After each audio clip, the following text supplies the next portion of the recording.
When people say science contradicts faith, they usually define faith as believing without evidence or believing in spite of whatever the evidence may say.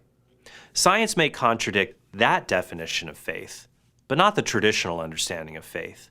In the broadest sense, faith is just a kind of trust we have in another person or thing. We might say, for example, I have faith that John will finish our group project. Even scientists have faith that the laws of nature will operate the same way in all times and places, even though they can't prove the laws of nature will always do this. For Catholics, faith is the theological virtue by which we believe in God and believe all that He has said and revealed to us. If God does exist, then it's perfectly reasonable for people to trust or have faith in God, just as we would have faith or trust in other people.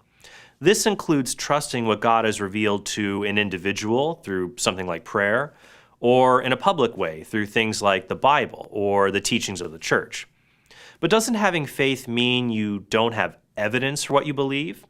After all, if you had enough evidence, you wouldn't need faith. But consider this.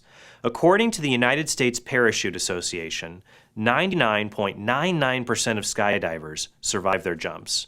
Now, imagine you're wearing a parachute. You know it's been packed correctly. You step toward the door of the plane, and as you look down at the ground 2 miles beneath your feet, you see the tops of the clouds passing by.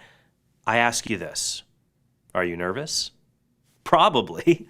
Even with so much evidence that you will survive jumping out of an airplane, you still need to trust that evidence. You still need to make a leap of faith. This is not a blind leap or belief without evidence. It's a reasonable belief that trusts a conclusion based on the weight of the evidence. For Catholic Answers, I'm Trent Horn, and thanks for watching.